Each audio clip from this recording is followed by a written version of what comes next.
41절에서 45절의 말씀, 마가복음 10장 41절에서 45절, 신약성경 72페이지 혹은 주번 앞에 화면을 보시면 됩니다. 오늘은 교독하도록 하겠습니다. 제가 한 절, 여러분이 한 절 교독합니다.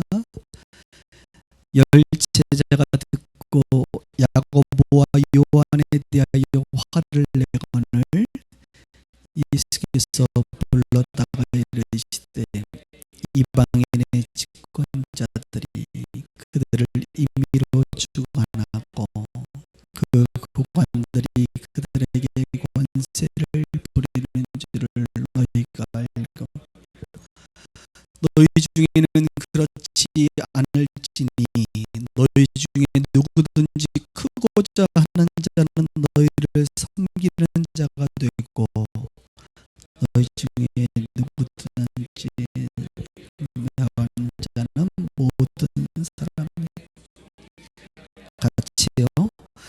인자가 온 것은 섬김을 받으려 함이 아니라 도리어 섬기려 하고 자기 목숨을 많은 사람의 대속물로 주려 함이니라. 아멘. 오늘 설교의 제목은 종이신 예수 그리스도라는 제목으로 말씀을 나눕니다. 우리는 지난주일부터 시작해서 사복음서를 공부하고 있습니다. 지난주에는 마태복음을 공부했는데 오늘은 마가복음이 되겠습니다. 다음 주는 여러분 예상하시듯이 누가복음, 그 다음 주는 요한복음이 되겠습니다. 왜 이토록 예수님이라고 하는 한 분의 생애와 그분의 가르침과 그분의 십자가 사건을 다루고 있는 성경은 한 권이 아니라 네 권일까요? 그 이유는 지난주에도 말씀드렸지만 예수님이라고 하는 그분의 삶과 가르침과 십자가 사건은 매우 중요하기 때문에 어느 한 저자에 의해서만 비춰주는 예수님이 아니라 우리 하나님께서는 총체적이시고 온전하신 예수 그리스도를 나타내기를 원하셨고, 그리고 우리가 가지고 있는 성경을 통하여 그분을 알기를 원하시는 듯합니다. 마태복음은 유대인들에게 쓰여진 성경이라고 말씀했습니다. 그리고 왕이신 예수 그리스도, 바로 예수님은 왕이시다라고 하는 관점을 가지고 쓰여진 성경이다, 이렇게 말씀을 드렸지요. 그러다 보니 구약 성경 말씀을 많이 인용했고 예수님을 다윗의 자손으로 표현하는 부분들이 매우 강조되었다라고 여러분들과 나눴습니다. 오늘 마가복음은요, 여러분 이 책 마가복음을 수신하는 수신자 대상 자체가 로마에 있는 그리스도인들입니다. 로마의 교회들입니다. 로마라고 하는 그 지역의 교회들 구성원들 중에는 유대인들도 있었겠지만 많은 이방인들도 있었습니다. 그리고 노예 신분으로 살아갔던 자들도 많이 있었습니다. 그런 이방인들을 향한 메시지, 물론 다음 주에 볼 누가복음도 이방인들을 향한 메시지이지만 특별히 이 마가복음은 로마에 있는 유대인들을 포함한 이방인들을 위해서 쓰여진 책이다, 이렇게 볼 수가 있겠습니다. 그리고 그 핵심 내용은 예수님에 대해서 어떻게 표현하고 있느냐 하면 예수님은 종이시다 이거죠. 좀 놀랍지 않아요? 마태복음은 뭐예요? 왕. 마가복음은 종. 왕과 종은 너무나도 다르지 않습니까? 저만 재밌나요? 왕과 종은 너무나도 극과 극이지 않습니까? 이게 놀라운 거예요. 예수님은 한쪽 극의 왕이시지만 한쪽 극의 종이신 분이시다 이거예요. 그래서 양극단에 서 있다라고 하는 것은 그 사이를 다 품고 있다는 것입니다. 그 사이를 전부 다 치유하고 있다는 거예요. 다 아신다는 거예요. 우리가 믿는 예수님은 왕이실 뿐만 아니라 가장 낮은 모습으로 오신 종이시기에 그 안에 있는 모든 사람들을 이해하고 품을 수 있는 그런 멋진 우리 구원자가 되십니다.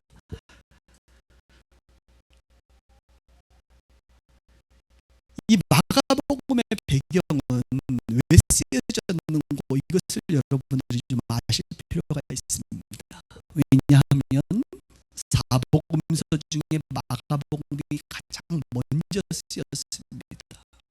AD 64에서 70년 사이에 쓰여진 것으로 학자들은 추측합니다. 그때 어떤 일이 있었냐면 AD 64년 7월에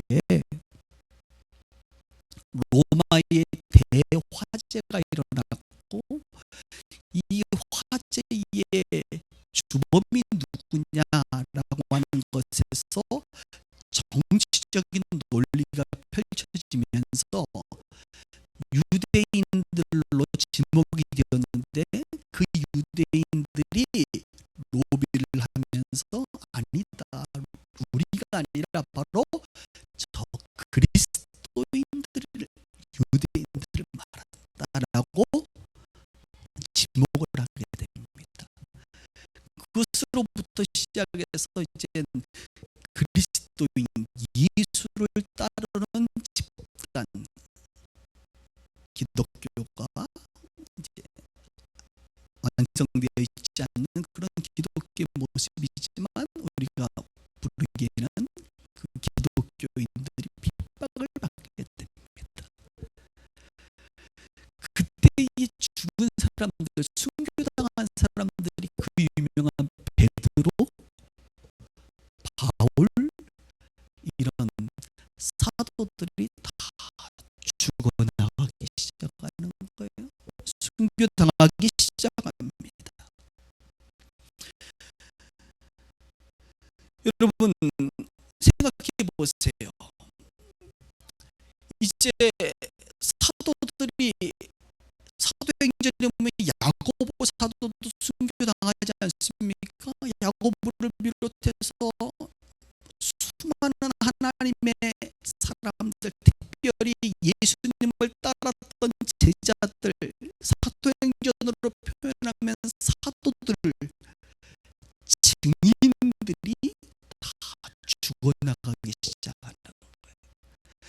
그동안은 이 예수님을 직접 경험하고 본 베드로나 이런 사도들에 의해서 예수님의 생애에 대해서 복음이 전파되고 설명되어졌는데, 이제 베드로가 죽었단 말이에요.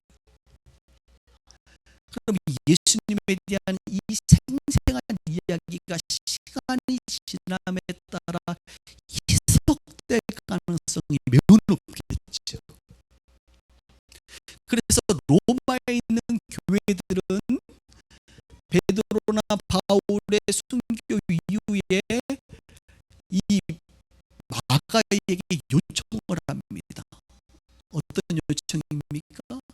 바로 베드로가 전했던 그 예수님에 대해서 글로 좀 남겨달라. 여러분, 그래서 글은 매우 중요해요. 그 잘못 남기면 평생 두고두고 여러분 꼬리표가 될 수 있어요. 말은 한번 지나가면 이제 담아놓기가 어렵지만 글은 남거든요. 마가는 베드로의 통역관 역할을 했어요. 베드로의 통역관 다니면서, 그러니까 베드로를 모시면서 베드로가 했던 예수님에 대한 수많은 이야기들을 그는 누구보다도 가장 많이 들었던 자였습니다. 그리고 바울에게 영적 아들이 디모데였다고 한다면, 베드로에게 영적 아들은 마가였습니다. 베드로전서에서 베드로는 마가를 향하여 나의 영적 아들이라고 표현하고 있어요. 그만큼 베드로는 누굽니까? 예수님의 수제자 아닙니까? 베드로를 통해서 예수님에 대한 이야기를 가장 많이 듣고 있었던 그 마가가 글을 쓰기 시작합니다. 바로 예수님의 생애와 그분의 사역에 대해서 쓰기 시작하죠. 그것이 바로 마가복음입니다. 그리고 이 마가복음이 쓰여진 이후에 10년 이후가 지나고 나서 마태복음이 쓰여지게 되고, 누가복음이 쓰여지게 되고, 요한복음이 쓰여지게 됩니다.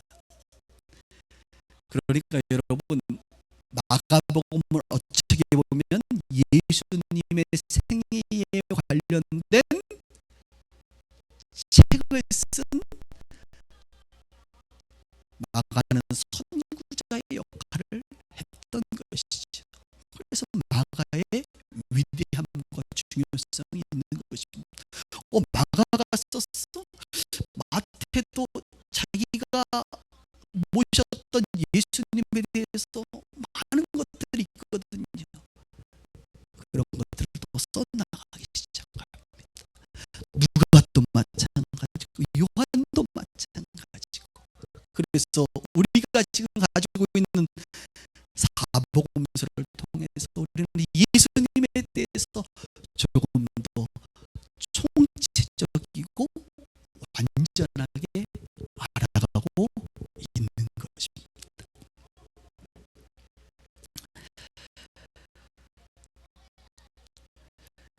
그런데 마가는 예수님에 대해서 설명을 할 때에 마태와 다르게 예수님을 섬기러 오신 분 종의 모습으로 비유하고 있습니다. 그것은 수신자인 로마를 생각해 보니까 그런 이유가 있는 거예요. 사도 바울도 로마서를 쓸 때 이 자신을 어떻게 소개하느냐면 하나님 곧 예수 그리스도의 종으로 표현합니다. 참 재미있죠. 종으로.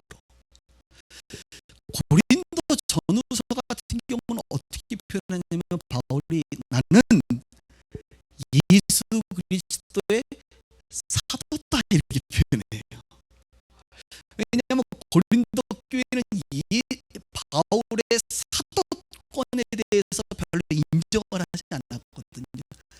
그러니까 바울이 시작할 때 내가 누군지 아느냐 자기를 소개하면서 나는 예수 그리스도의 사도다라고 표현하지만 로마서는 로마에 있는 노예들도 그곳에 많이 있었기 때문에 그들이 그 글을 읽을 때 나는 누군지 아느냐 사도이기도 하지만 사실 예수의 종이다. 누구처럼? 너희들처럼.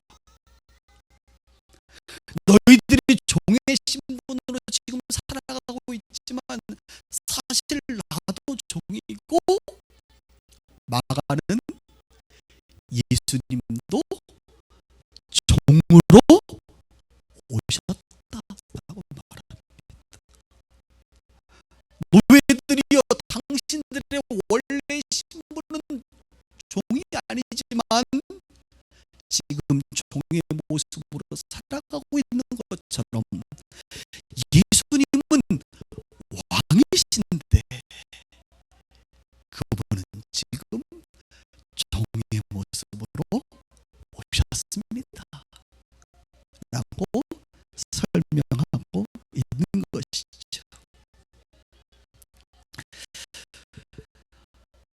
마가복음은 매우 매력적인 현대인들에게 보여지는 사복음서인데요.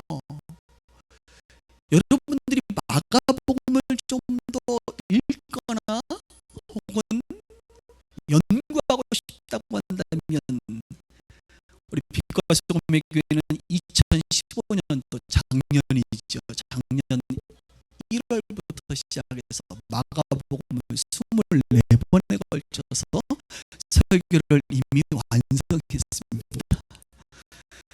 그래서 앞으로 마가복음을 다시 할 일은 있을런지는 모르겠어요. 홈페이지에 가시면 그동안 설교했던 강의 설교의 내용들이 다 있기 때문에 여러분들이 마가복음을 내가 알고 싶다 하시면 2015년도 마가복음을 하루에 한 번씩 35분씩 40분씩 들으시면 충분히 이해할 것이라고 믿고 오늘은 그 내용 중에 가장 중요한 부분 한 부분을 여러분들과 나누고 싶은 것입니다. 본문을 좀 보기 전에 한 가지 더 좀 설명하고 싶은 것은 이 마가복음은 이 시대를 살고 있는 도시 문명 가운데 살아가는 현대인들에게 가장 적절한 복음서다 이렇게 설명할 수 있습니다. 왜냐하면 로마에 있는 사람들은 지금 저와 여러분들이 살아가는 도시 문명의 중심에 서 있던 자들이기 때문에 그렇습니다. 그때나 지금이나 도시 사람들의 특징은 이렇습니다. 속보에 굉장히 민감합니다. 저와 여러분들도 휴대폰을 통하여 속보를 늘 듣습니다. 빠른 것을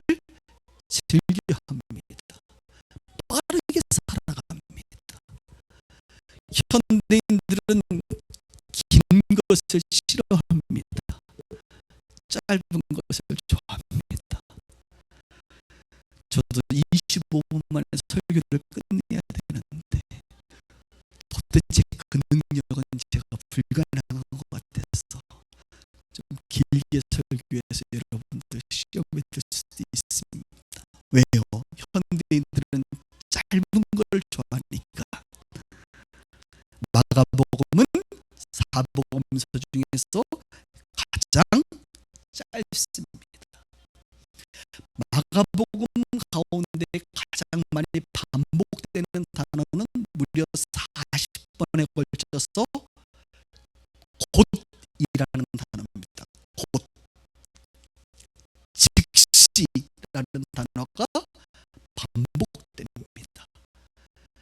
그만큼 사건의 내용이 매우 짧게 넘어가는 것을 우리는 확인할 수 있습니다. 현대인들이 좋아할 만하죠. 마가복음은 특별히 또한 현대인들이 좋아하는 팩트, 사실에 의해서 쓰여졌습니다. 요즘 어느 뉴스를 보니까 팩트 체크라고 하는 코너가 들어갈 정도니까 현대인들은 사실을 중요시 여기요. 마가복음은 마태, 누가, 요한복음에 비해서 비교적 사실에 근거한 내용만을 담고 있습니다. 그리고 로마 사람과 같은 화려한 도시 문명 속에서 살아가는 현대인들을 위해서 쓰여진 것이고, 로마의 수많은 인종의 사람들이 모여 살았던 것처럼 저와 여러분들이 살고 있는 시대는 점점 다양한 인종들과 다양한 생각들과 다양한 경험들을 가진 사람들이 살아간다 이거예요. 그러다 보니 이왕 복음서를 하나 읽으시려면 다음 주에 읽게 될 누가복음은 너무 길어. 마가복음은 참 짧습니다.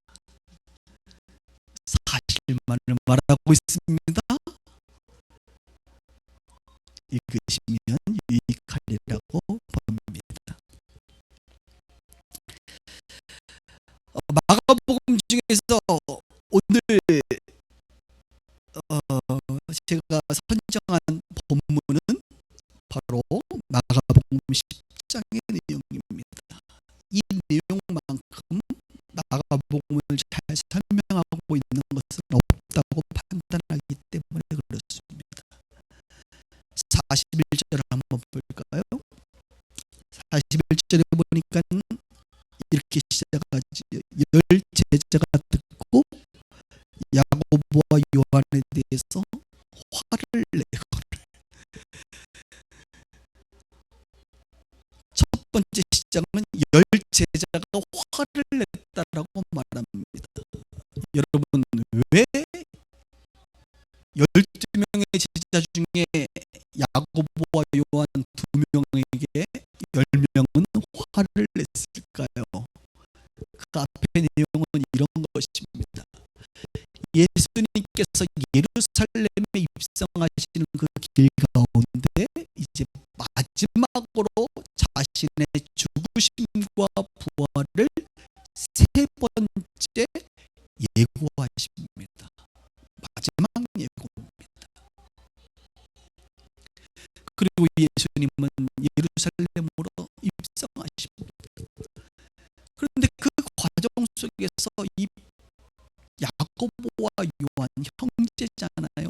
이 형제가 예수님께 요청을 하는 거예요. 예수님, 우리가 좀 부탁드릴 게 있는데, 요구할 것이 있는데 들어주실 보시겠어요? 그랬더니 예수님 말해보라 말하라 그랬어요. 그랬더니 그들이 이제 예루살렘에 들어가면 예수님께서 왠지 왕이 되실 것 같은 착각에 그들은 빠져 있는 것이죠. 그래서 그들이 이렇게 말합니다. 예수님 왕이 되시거든 좌편에는 우리 중에 한 사람을, 우편에도 우리 중에 한 사람, 야고보와 요한, 저와 우리 형제를 좌의정 우의정 삼아주세요라고 요청합니다. 그걸 몰래 해야지. 사람들 다 있는 데다 요청하면 어떻게 되는 거예요 도대체. 참 이상한 친구들이야. 그랬더니 그 이야기를 들은 10명의 제자들이 오늘 뭐를 내요? 화를 낸다. 화낼만 하죠? 네, 화낼만 합니다. 화를 냈다 이렇게 말합니다. 우리 예수님은 항상 어떤 사건을 통해서 하시고자 하는 메시지를 담아내는 능력이 있으십니다. 예수님께서 이 사건 속에서 아주 중요한 마가복음의 중심의 내용을 설명하시는데 그 내용을 한번 42절부터 보도록 하겠습니다. 예수께서 불러다가 이르시되, 이제 제자들 다 불렀습니다. 이방인의 집권자들을 설명해요. 그들을 임으로 주관하고 그 고관들이 그들에게 권세를 부리는 줄 너희가 알거니와. 그렇죠. 정치 지도자들은 백성들과 자기 아래 있는 것들을 임의로 주관하고 권세를 부리잖아요. 다 이해합니다. 그런데 이렇게 말하는 거예요. 너희 중에는 그렇지 않을지니, 너희는 그렇지 않을 것이다 라고 말합니다. 너희 중에 누구든지 크고자 하는 자는 너희를 섬기는 자가 되고, 너희 중에 누구든지 으뜸이 되고자 하는 자는 모든 사람의 종이 되어야 하리라. 인자가 온 것은, 내가 온 것은 왠지 아느냐? 섬김을 받으려 함이 아니요 도리어 섬기려 하고 자기 목숨을 많은 사람의 대속물로 주려 함이니라 라고 설명하고 있습니다. 사랑하는 여러분, 크고자 하지요. 누구든 다 크고자 합니다. 여기 계신 분들 중에 크고자 하지 않는 사람이 단 한 명도 없습니다. 인간들은 다 높아지기를 원해. 그런데 우리 주님은 이 크고자 하는 것에 대한 비밀을 설명해 주고 있는 것입니다. 세상은 크고자 하는 자들을, 권세를 누리는 자, 세상의 사람들의 크고자 한다는 것은 권세가 있어야 돼요. 그리고 이왕이면 포지셔닝이 높아져야 돼요. 왕이 되고 싶어요. 더 높아지는 거예요. 아래로 가지 않습니다.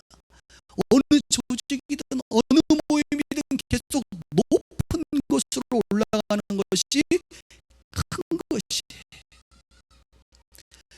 이렇게 높아지고 권세가 주어지면 주관합니다. 주관한다는 것은 통치한다는 거예요. 통치. 마음껏 핸들링 한다는 거예요.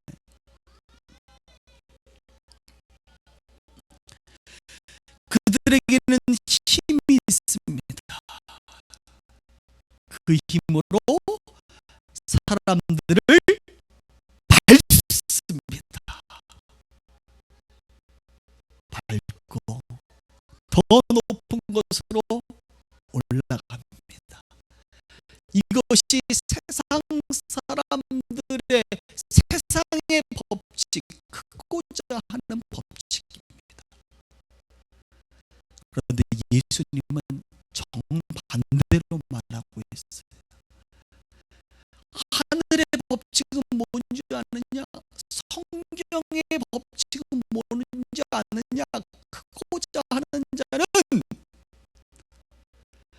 왕이 되는 것이 아니라 종이 되는 것이다.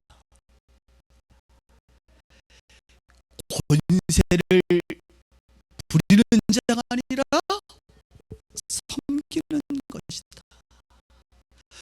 높아지는 것이 아니라 낮아지는 것이다. 그들을 주관하고 통제하는 것이 아니라 그들을 자유케 하는 것이고 그들을 놓아주는 것이다.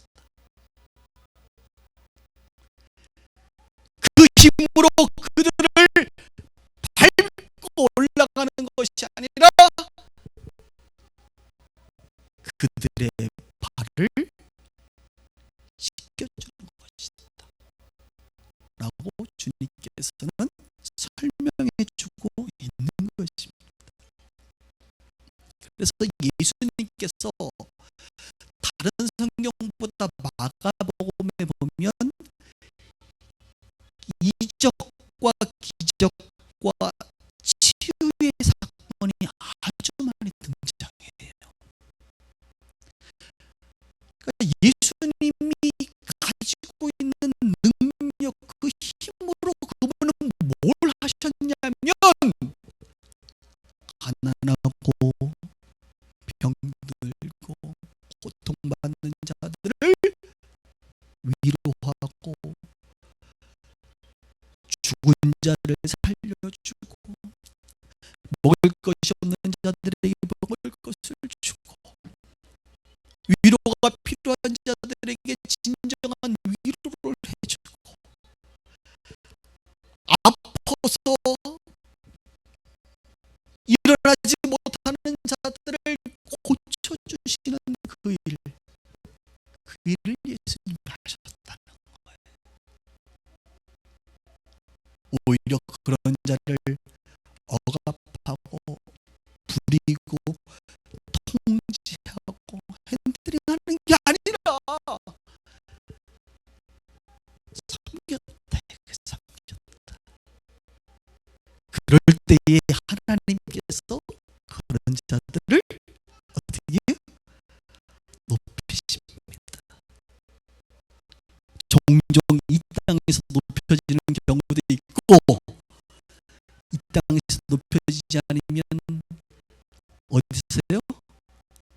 하늘에서 높여주십니다. 하늘의 원리는 크다는 것이 바로 그런 식으로 커지는 것이다라고 우리가 언제 말하고 있다는 거예요. 얼마나 많이 우리의 생각과 다른지 몰라요. 특별히 예수님께서는 마지막 절에 보면 인자가 온 것은 섬김을 받으려 함이 아니요 도리어 섬기려고 자기 목숨을 많은 사람의 대속물로 주려고 얘기했단 말입니다. 대속물로. 여러분, 예수님의 섬김 중에 가장 위대한 섬김은 십자가라고 우리는 믿습니다. 그리고 압니다. 그것은 맞는 말이에요. 왜 그런가 하면 예수님의 눈에, 하나님의 눈에 인간 세계에 있어서 가장 중요한 이슈는 무엇이냐면 다른 것이 아니라 구원입니다. 지금도 마찬가지예요, 여러분.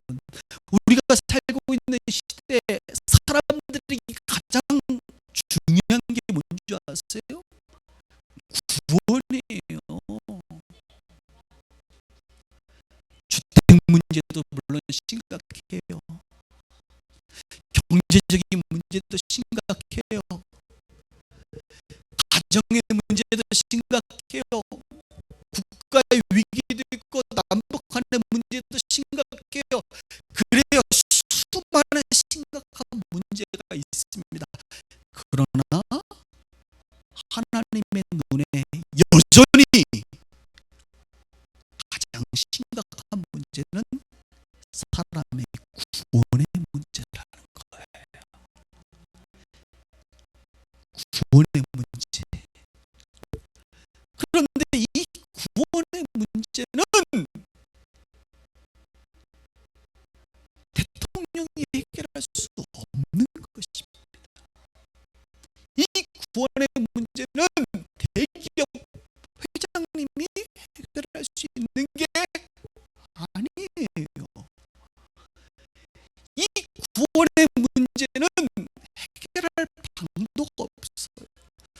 예수님께서 이 인간의 구원의 문제, 죄의 문제를 해결하기 위해서 그분이 왕이 되시면 해결할 수 있다라고 하면 그분은 왕이 되셨을 것입니다. 수많은 물질이 있어서 이 문제를 해결할 수 있었으면 예수님은 아마 사업가가 되셨을 거예요. 아마 사람들의 질병을 고치는 특별한 기술이 있었다고 한다면 예수님은 의사가 되셨겠죠. 그러나 예수님은 왜 왕이 되시지 않았느냐? 왜 다른 그 어떤 존재가 되지 않고 십자가를 지셨느냐? 인간의 가장 근원적인 문제를 해결할 다른 길은 없고 오직 십자가로 자기가 죽어주는, 십자가로 대속물 대신 죽어서 용서함을 받는 그 대속의 사건이야말로 인간의 근원적인 문제를 해결할 수 있는 유일한 길을 알기에 그분은 왕이시지만 왕의 보좌를 버리고 이 땅에 내려오셨다라고 하는 것입니다. 권력이라고 하는 것은 자신을 위한 것이지만 섬김은 자신을 부인하는 것입니다.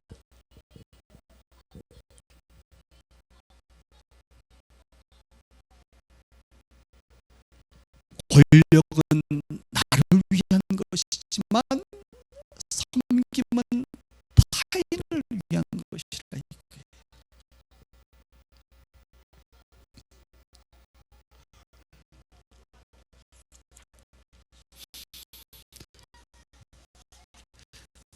많은 사람들이 이렇게 생각할 수 있죠. 지난주에 마태복음에 보면 예수님은 왕이신데 갑자기 종이 되셨는데 그럼 예수님은 왕이신가 종이신가? 왕이 아니시란 말인가? 라고 하는 질문을 던질 수 있을 것입니다. 결론부터 말하자면 no, 예수님은 왕이십니다. 그러나 그 왕이 종이 되셨습니다. 의지를 갖죠.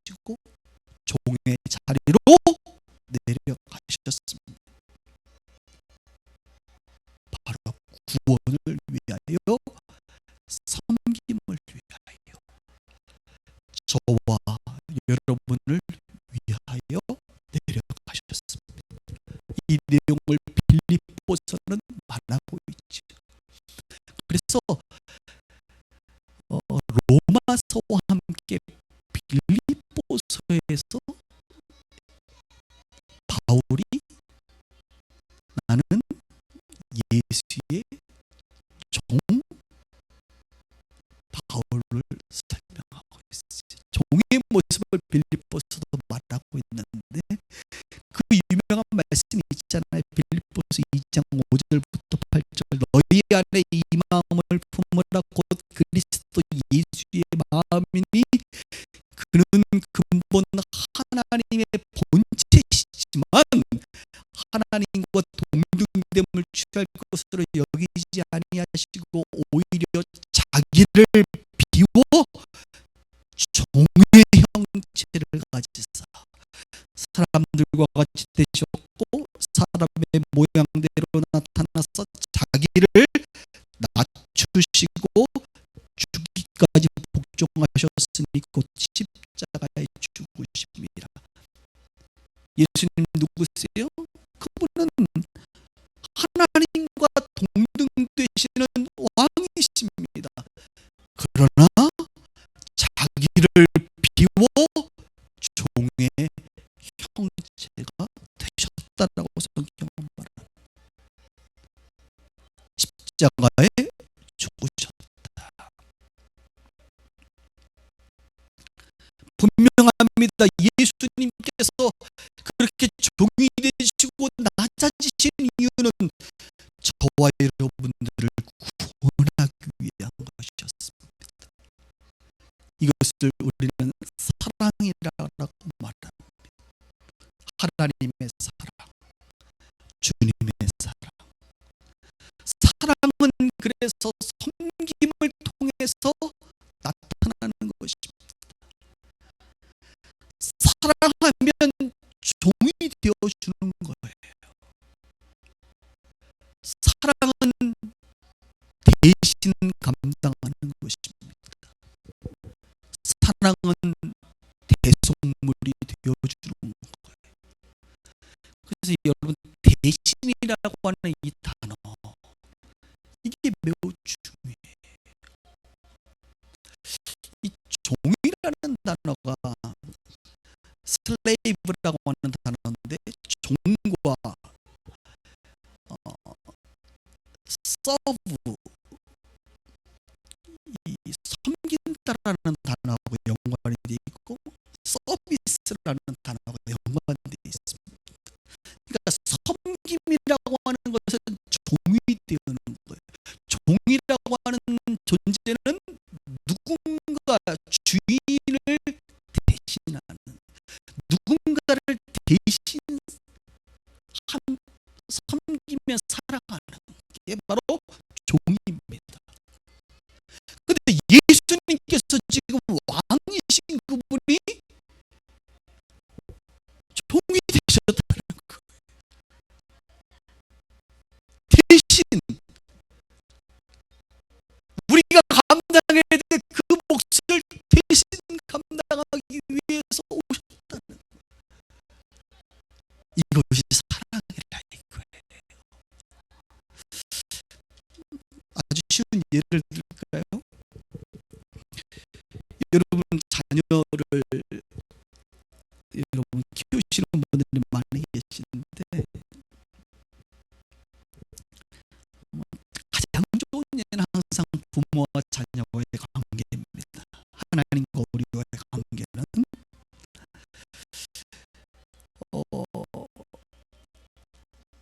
자녀가, 저도 이제 그런 경험이 많은데, 이제 아이하고 길을 가다 보면 생각보다 좀 먼 길을 가야 될 때 아이가 힘들어해요.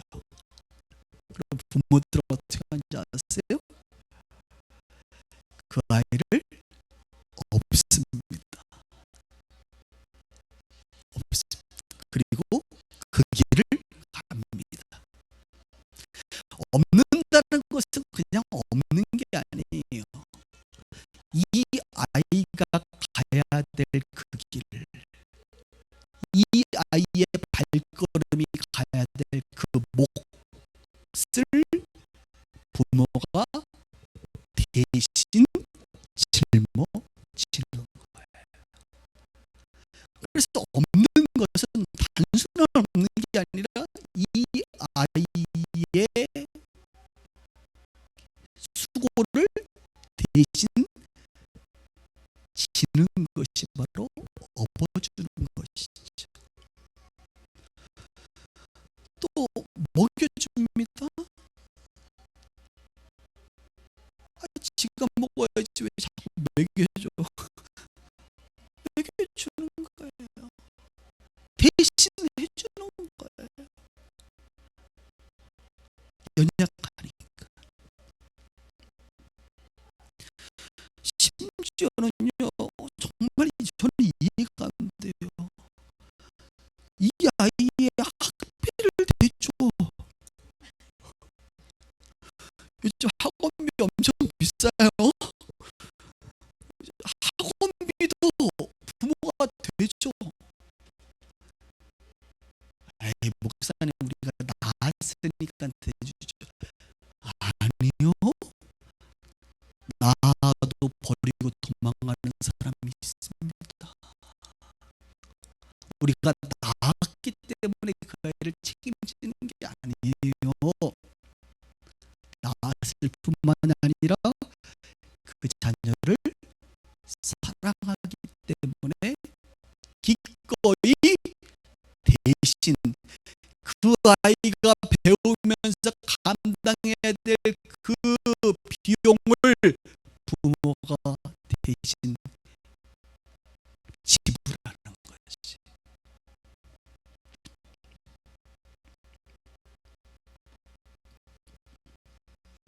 심지어는 자녀들의 억울함까지도 부모가 대신 짊어집니다. 그 아이의 억울함을 부모가 짊어지고 분노하고 아파하고 한다 이거예요. 왜 대신 그렇게 하느냐? 이유는 없어요. 그 자녀를 사랑하기 때문에.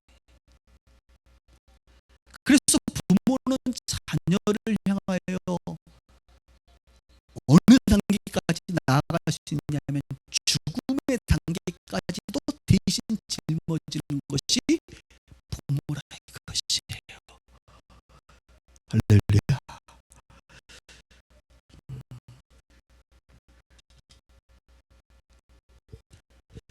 낳았기 때문에가 아닙니다. 사랑하기 때문에 그래요. 그래서 사랑에는 대신 짊어지는 것, 다른 말로 희생이 따르는 것. 희생. 그 희생이 곧 섬김이고, 그 섬김은 종의 모습으로 가는 것이고, 그것은 곧 사랑이다라고 하는 이 단어들이 다 같은 의미를 포함하고 있습니다.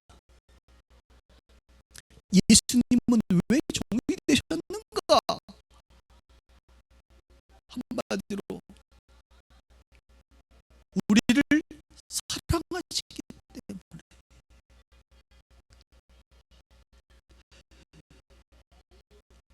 우리가 짊어져야 될 십자가 죽음의 대가를 대신 지시는 거예요. 창조했기 때문에가 아닙니다. 사랑하시기 때문에. 그것은 희생이고 섬김이고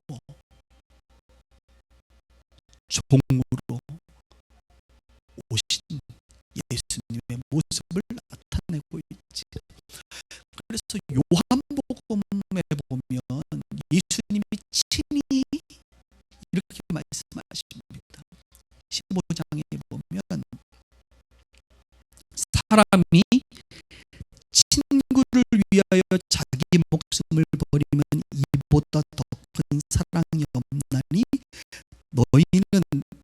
내가 명하는 대로 행하면 곧 나의 친구다. 예전에도 한번 설명한 바가 있는데, 친구를 위하여 목숨을 버리면 예수님께서 넌 내 친구야 이렇게 얘기할 정도예요. 자, 여러분 질문할게요. 친구를 위해서 목숨을 버릴 수 있어요?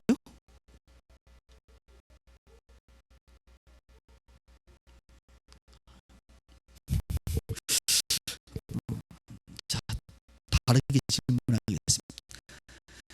여러분 자녀를 위해서 목숨을 버릴 수 있나요? 원래?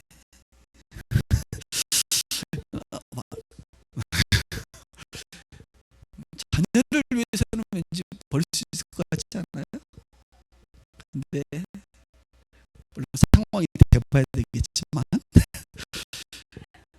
친구를 위해서 목숨 버리는 건 쉽지 않습니다. 물론 이런 경우 있죠. 물에 빠졌는데 갑자기 너무 얼떨결에 한 번 더 생각해보고 고민하고 예수님의 그 겟세마네 동산에서 기도하시면서 심각하게 고민하고 진지하게 고민해 보질 않았는데 누가 물에 빠졌는데 얼떨결에 안 되겠다 해서 나도 들어가서 구하는, 혹은 뭐 지하철이 갑자기 지나가는데 의로운 자가 되어서 갑자기 그 위기 상황 가운데 자기 몸을 바쳐서 누구를 구하는 이런 행동들을 우리는 종종 뉴스를 통해서 듣습니다. 그런데 그가 정말 심각하게 고민하는 거죠. 하루의 시간을 가지고 밤이 새도록 내가 과연 내일 저 친구를 위해서 죽어줄 의지가 있느냐. 이건 좀 다른 이야기입니다. 요한복음 15장에 너희가 사랑 안에 거하라 라고 말할 때 그 사랑이라는 게 뭐냐, 형제를 위하여, 남을 위하여, 자식이 아니에요, 남이에요. 이웃을 위하여 자기 목숨을 바칠 수 있느냐. 그렇다고 한다면 예수님은 너는 내 친구다 이렇게 말합니다.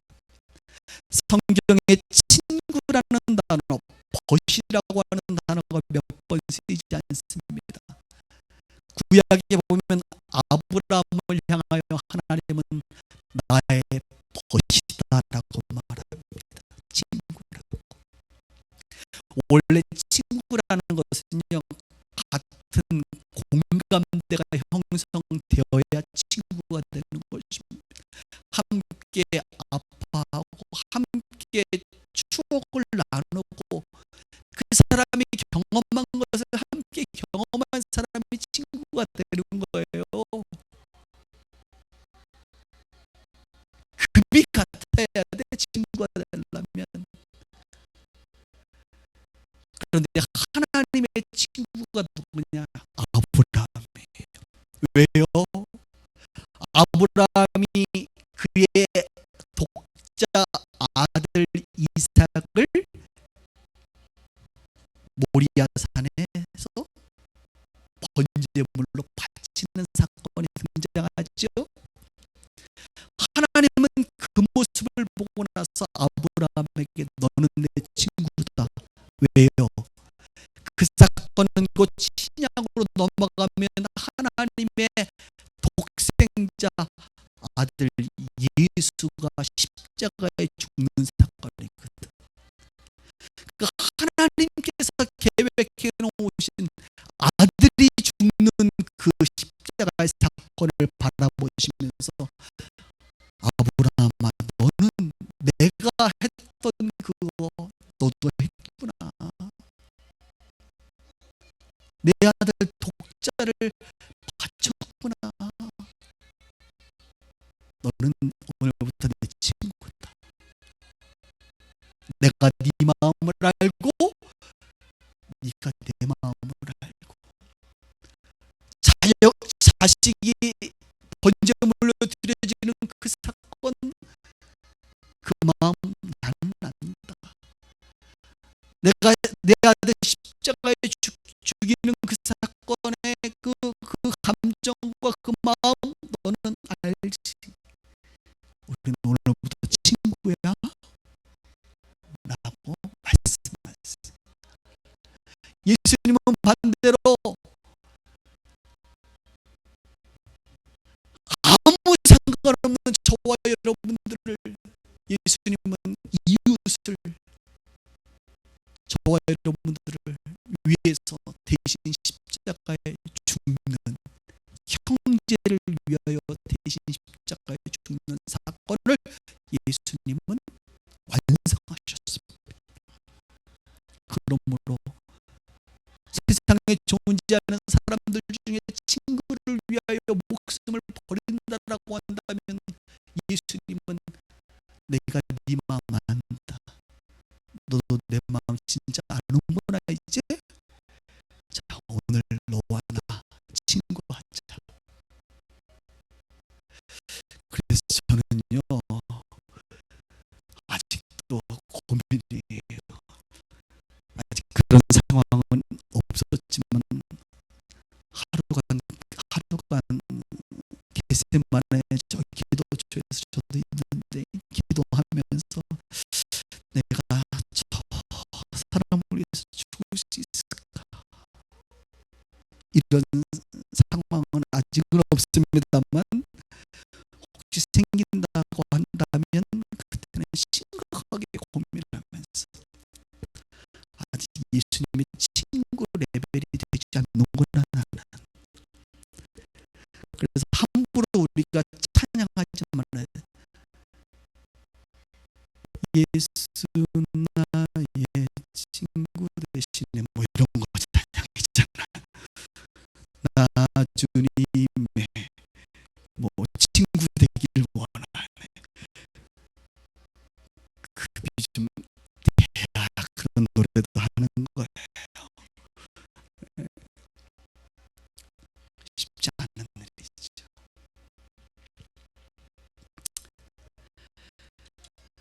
형제를 위하여 목숨을 버리는 거야. 이게 진정한 섬김이고 예수님의 사역이셨다라고 하는 것입니다. 자, 오늘도 지난주에 이어서 중요한 한 가지 사실만 여러분들과 좀 나누겠습니다. 여러분의 삶은 어떠느냐 이거예요. 이제 이 마가복음의 예수님을 보면서 과연 지난주에는 정말 예수님이 여러분의 왕이십니까? 라고 하는, 왕의 오명을 정말 지켜 살아가십니까? 라고 하는 메시지를 던졌다고 한다면 오늘 여러분들에게, 여러분들은 어떤 삶을 사시느냐 이것입니다. 높아지기 위하여 달려가고 계십니까? 좀 더 큰 힘을 얻기 위해서 그 힘으로 무언가를 주관하고 임의로 조정하기 위해서 여러분들은 여러분의 삶을 달려가고 있는지, 아니면 누군가를 진실로 섬기기 위해서 여러분의 삶을 살고 있는지. 의외로 많은 그리스도인들이 이 내용을 잘 알면서도 우리는 너무나도 죄악 가운데 살기 때문에 이 육체의 옛 습관이 우리를 끌어오기 때문에 끊임없이 나를 위한, 나만을 위한,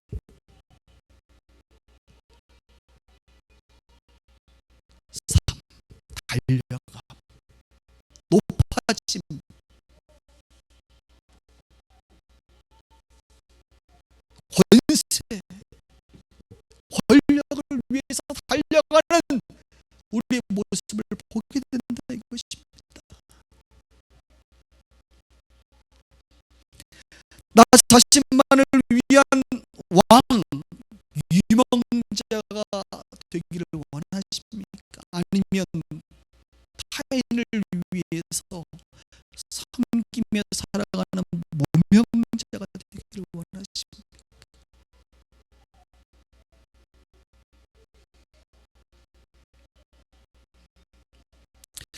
하나님은 저와 여러분들에게 많은 것을 주셨어요.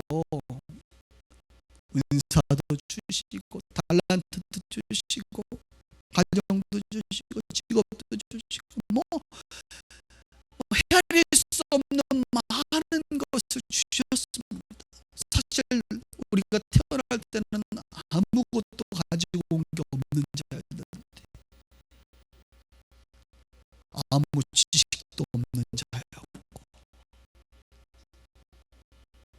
그런데 우리는 하나님께서 우리의 삶을 살아가면서 지혜도 주시고, 지식도 주시고, 학문도 주시고, 많은 것을 지금 주셨어요. 이것을 세상을 섬기기 위해 사용하라고 주님 주신 것인데, 여전히 우리는 자신의 유익을 위하여, 나의 더 높아짐을 위하여 살아가고 있지 않는가?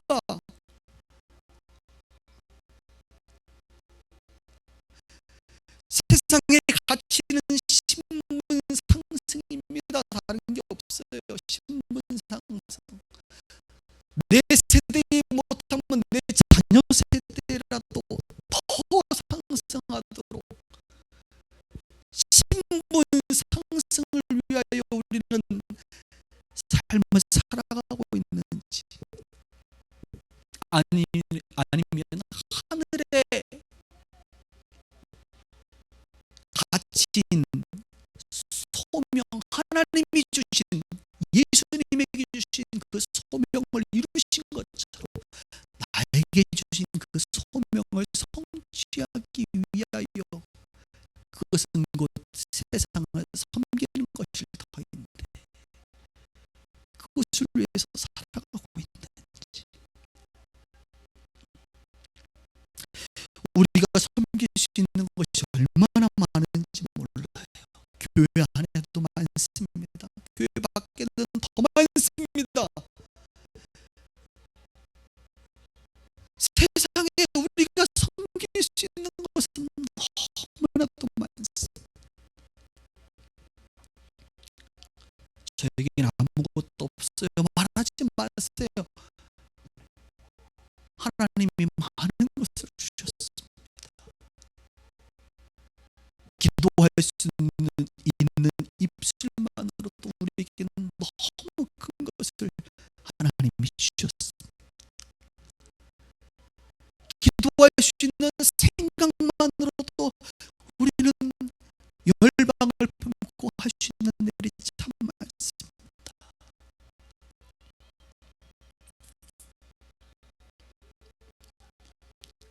여러분은 무엇을 위해서 살아가고 있습니까? 지금 여러분들이 기도하는 기도의 내용은 무엇인가요? 더 여러분 자신을 높아지기 위한 것이 아닙니까? 혹시 정말로 하나님의 나라를 위하여, 그 소명을 이루기 위한 하나님의 선한 뜻을 위하여 우리가 살아가고 있습니까? 기도하고 있습니까?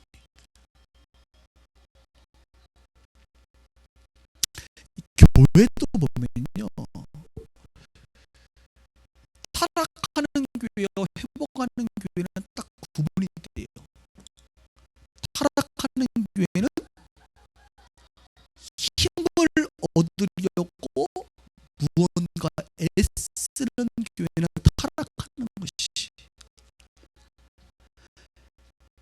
이것을 정치라고 말합니다.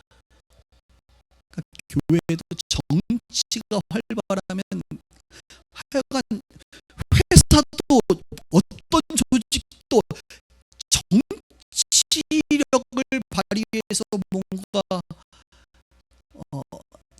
자리를 잡기 시작하면 그것은 타락해 가는 아주 중요한 포인트인데, 교회도 보면 이제 목회자라든지 이제 뭐 장로님들 이런 분들이 계시잖아요. 흔히 뭐 장로교회는 뭐 장로님들 많이 계시는데, 그래서 교회를 간단히 딱 봐서 그 교회가 목회자와 장로가 권력을 얻고 그 권력으로 뭔가를 임의로 주관하기 위해서 애쓴다, 정치한다, 그러면 그 교회는 타락하는 교회예요. 망하는 거예요. 우리 빗속교회는 뭐 할 정치가 별로 없어요. 구조적으로 못하도록 만들어놨기 때문에. 반대로 목회자와 장로가,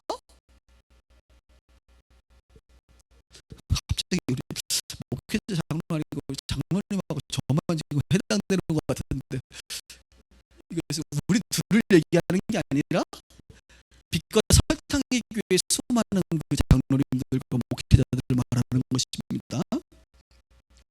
오해 없기를 바라시면서 여러분들, 성도와 공동체와 세상을 섬기려고 하느냐, 잘 보세요 여러분. 여러분이 몸담았던 교회, 지금 여러분들이 교회 다니는 이 빛과 소금의 교회를 보세요. 목회자와 장로, 중요한 중직자들이 어떤 권력을 얻고 힘을 얻고 뭔가를 주관하기 위해서 뭔가 정치를 하고 있느냐, 아니면 섬기기 위해서 애를 쓰고 있느냐. 성도를 섬깁니다. 교회를 섬깁니다. 세상을, 하나님 나라를 위해서 섬기려고 애를 쓰고 있는, 보면 딱 보여요. 저는 이제 직장 사역을 많이 하잖아요. 직장에 가면 직장에서 진급하는 게 보면 실력으로, 직무 능력으로 진급하는 회사는 아주 건강하게 잘 성장해요. 반대로 정치를 통해서 계속 포지셔닝하는 그런 조직은 무너지게 되어 있어요. 제가 우리 젊은이들한테 이 커리어 쌓는 것도 이렇게 얘기해요. 제발 이 포지셔닝, 정치를 통한 포지셔닝으로 내가 어느 회사에서 무슨 직급으로 있었다, 이런 커리어 싸움은 안 됩니다. 오직 재능, 나의 직무 능력을 향상시켜라. 왜? 그 회사는 언제 쫓겨날지도 모르거든. 쫓겨나면 직무 능력의 커리어를 쌓은 사람은 반드시 갈 곳이 있는데, 그 조직 안에서 충성을 다하여 정치만 했던 사람은 그 회사에서 쫓겨나면 갈 데가 없어요. 매우 중요한 얘기입니다, 여러분.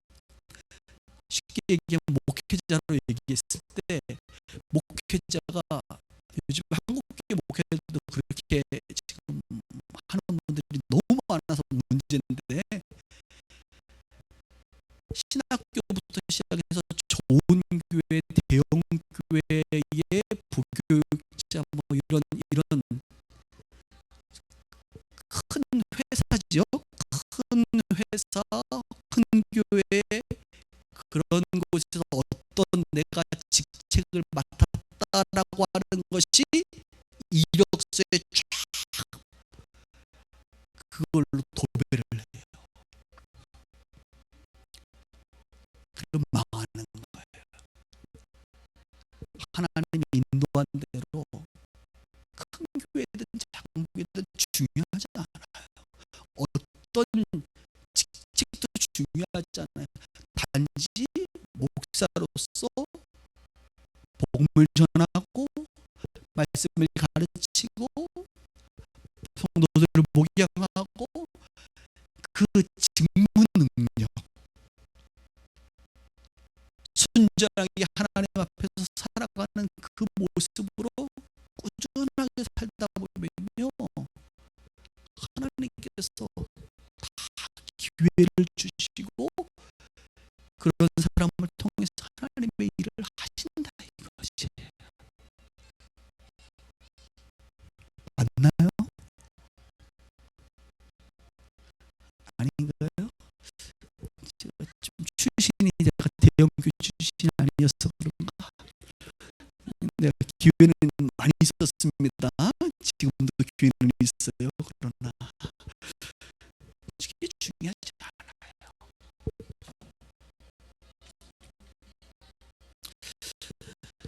정치를 향해서 여러분 저는 이렇게 얘기하고 싶습니다. 정치 발언하고 있는데 중국에서는 절대 할 수 없는 얘기들입니다. 중국에서 선교가 가서 정치 얘기하는 순간 경찰들이 들어와요. 근데 우리 교회는 뭐 그런 얘기, 이제 정치도 하나의 사회의 한 영역이니까 얘기를 하는데, 여러분 정치를 위해서 기도하시기를 바랍니다. 그러나 정치를 너무 기대하지는 마시기 바랍니다. 왜냐, 한국 교회의 수준도 뭐 그렇게 높진 않아서 제가 할 말은 없습니다만 한국 정치의 수준이라는 것은요 그렇게 높진 않아요. 정치는 크게 두 가지잖아요. 정치라는 것 말 자체가 권력을 가져서 이득 취해서 잘 다스리는 거거든. 그게 권력을 얻어서 잘 다스리는 게 정치인데, 한국의 정치는 죄송하지만 다스리는 거에는 별로 관심이 없으세요. 선거철에는 좀 관심이 있으시죠. 근데 선거철 지나고 나면 별로 관심이 없어요. 왠지 아세요? 우리 국민들을 권력을 얻는 도구로만 생각하는 사람들이 많아. 권력 얻으면 잘 다스리려고 주는 건데 잘 안 다스려요. 그럼 다음에 이제 안 다스리면 혼나야 되잖아요. 그럼 또 이제 그때 가서 잘 다스리겠다고 또 뭐 이렇게 절도 하시고 뭐 이렇게 하여튼 잘 이렇게 얘기해서 또 얻으셔 이렇게. 그러니까 한국 정치의 기본적인 패턴은 권력을 얻는 것에만 집중돼 있다라고 저는 봅니다. 근데 그게 이제 수가 낮은 거예요, 여러분. 우리 국민들 수준이 얼마나 높아졌는지 이제는 잘 다스리면요 아마 우리가 죽을 것 같은데, 그죠? 잘 다스리는 거를 그냥 평상시 잘하시면 그런 사람은 권력을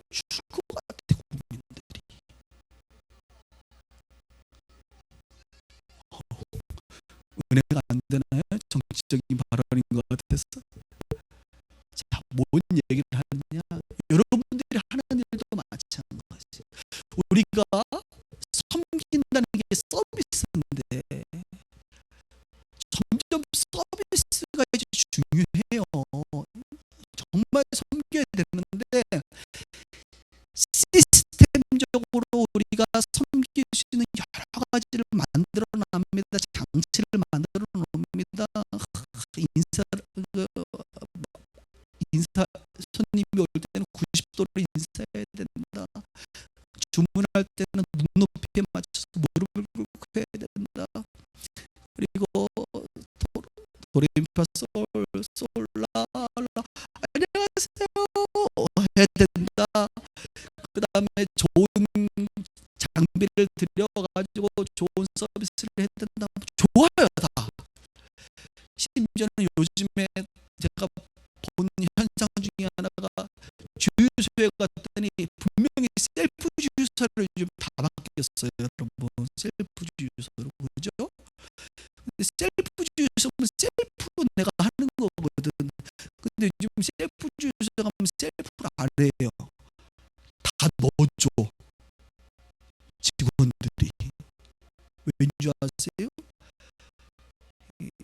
경쟁이 너무 심해서 처음에 셀프 주유소는 다 넣었거든. 근데 어느 한 업체가 넣어주니까 다른 업체들도 안 넣어줄 수가 없는 거야.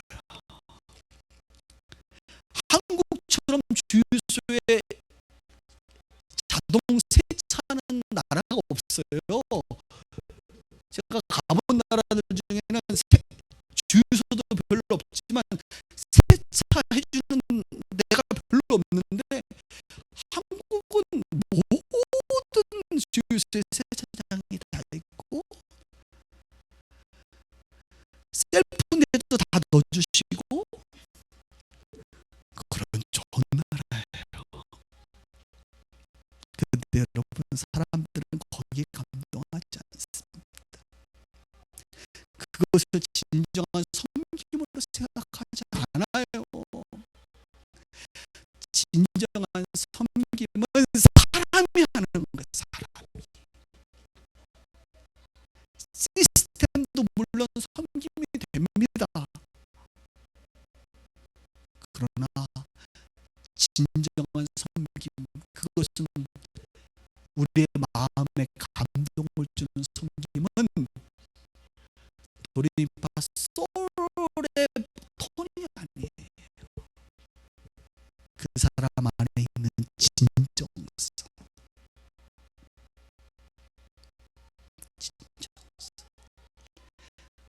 교회가 세상을 섬기고 교회가 성도를 섬기고 목회자가 성도를 섬기고 성도들이 성도를 섬기는 것은 어떤 시스템 어떤 룰에 의해서 섬겨질 수도 있어요. 그러나 진정한 섬김은 마음과 마음이 통하고 사람이 할 수 있는 진정성이라 이거예요. 저는요 그래서 요즘 기업들이 나는 우리 크리스천들이 나는 장사 같은 거 못한다는 건 난 말이 안 된다고 생각해. 우리 아내하고 혹시 우리 잘리면 옆에 CU 하나 차리자고 내가 그랬어. CU. 저는 정말 바코드 하나 찍어도 정말 성실성의가 잘 찍을 자신이 있는데 나는 정말 손님이 오면 정말 잘 나는 정말 전심을 다해서 너무 기뻐하면서 옆에 쥐일 수도 있는데 우리 CU 와준 것이 얼마나 감사한지 난 너무 감동할 것 같은데 우리 그리스도인들은 원래 진정성 있는 섬김을 할 수 있는 자들이에요. 왜요? 예수님이 우리를 위하여 죽음으로 진정성 있게 우리를 섬겨주셨기 때문에 그 은혜를 아는 자는 누구를 위해서 진정성 있게 섬길 수 있는 것입니다. 그러니까 여러분의 삶의 현장에서 진정한 섬김을 여러분이 하신다고 한다면 그 섬김을 받는 자가 크리스찬이든 아니든 누구든 간에 감동하게 돼 있어요. 그 진정성 있는 섬김을 알아봐 주게 돼 있어요. 어떻게 성공하지 않을 수, 어떻게 장사가 안 될 수 있죠? 저는 그런 생각을 조금 해봅니다.